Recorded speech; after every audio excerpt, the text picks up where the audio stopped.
Good morning student. आज की इस वीडियो में जो कि हम हल करने वाले कक्षा 10 कृषि विज्ञान के प्री बोर्ड का पेपर। तो ये प्री बोर्ड का ये पेपर है और ये 2021 का है। ठीक है, इसका जो कि समय 3 घंटा रहता है, 3 घंटा 15 मिनट। तो 15 मिनट परीक्षार्थियों के लिए जो है कि ये प्रश्न पत्र पढ़ने के लिए निर्धारित रहता है और पूर्णांक जो है कि ये 70 का है। ठीक है, तो ये प्री बोर्ड का पेपर है। तो आप प्री बोर्ड का तैयारी कीजिए, मैंने इसको जो है कि हल सहित बताया है। बोर्ड के पेपर में यही आने वाला है। ठीक है, तो चलिए चलते हैं प्रश्न की ओर। तो पहले नंबर पर आता है बहुविकल्पी प्रश्न। तो बहुविकल्पी प्रश्न में प्रश्न सही विकल्प चुनकर उत्तर पुस्तिका में लिखिए।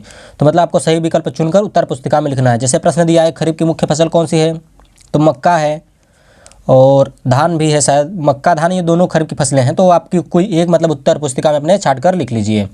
मतलब मेन तो ये मक्का ही हमें को लगता है।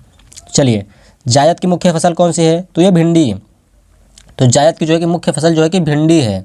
ठीक है, तो ये आप कर लीजिएगा। और प्रश्न नंबर ग और जिप्सम का प्रयोग का उद्देश्य क्या है, तो ये जिप्सम का प्रयोग का उद्देश्य जो है कि है, ये हमको थोड़ा समझ में नहीं आ रहा है। आगे चलती है प्रश्न की ओर चलते हैं। घ वाला मतलब आप वो कर लीजिएगा। जिप्सम का प्रयोग अगर कहीं नहीं आता है तो आप कमेंट में करिएगा, हम आपको बता देंगे। ठीक है, और यूरिया में कितना नत्रजन पाया जाता है, नत्रजन कि नाइट्रोजन, चलिए वो सही है, मतलब जो लिखा है वही समझ लीजिए आप। तो वो जो है ना कि 46%। ठीक है, वो 46% पाया जाता है। अंग गन्ने के बीज में कम से कम कितनी आँखें होनी चाहिए, तो 2 आँखें होनी चाहिए। तो इसमें 3 लिखा है तो 3 वाला सही है। ठीक है, तो गन्ने के बीज में कम से कम 2 या 3 आँख होना चाहिए। ठीक है, चलिए निश्चित उत्तरी प्रश्न अब इसमें दिया है। धान की खेती के लिए जो है कि दोमट मिट्टी उपयुक्त होती है। तो धान की खेती के लिए जो है कि दोमट मिट्टी उत्तम होती है। ये खाली स्थान है ना, तो मैंने उसको भरा है, तो दोमट मिट्टी। ख अम्लीय मृदा का पीएच मान कितना होता है, तो 4.5 होता है, 5 से कम होता है। चलिए प्रश्न नंबर ग दूध उतरने में सहायक हार्मोन, तो वो ऑक्सीटोसिन होता है। ठीक है, तो दूध में उतरने में सहायक हार्मोन होता है वो ऑक्सीटोसिन होता है। ठीक है, चलिए घ जलीय भूमि क्षरण 5 प्रकार के होते हैं। तो जलीय भूमि क्षरण जो है कितने प्रकार के होते हैं, वो 5 प्रकार के होते हैं। अंग सिंगल सुपर फास्फेट में वो जो है कि प्रतिशत मात्रा होती है। तो सिंगल सुपर फास्फेट में जो है कि वो 16% होती है। ठीक है, सिंगल सुपर फास्फेट में फास्फोरस की मात्रा जो है कि 16% होती है। चलिए अति लघुत्तरीय प्रश्न। तो अति लघुत्तरीय प्रश्न ये आप अपने से कर लीजिएगा। प्रश्न नंबर 3 किन्हीं 3 पोटास देने वाले उर्वरकों के नाम बताइए। तो पोटास देने वाले उर्वरकों के नाम आप बता दीजिएगा। ग्रीष्म ऋतु के 2 लाभ बताइए।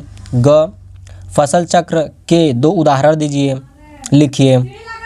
घ गन्ने का कारोबार रेड डॉट, मतलब ये काना रोग, ये गन्ने का काना रोग ये रेड डॉट जो होता है ना, इसके 2 लक्षण बताइए।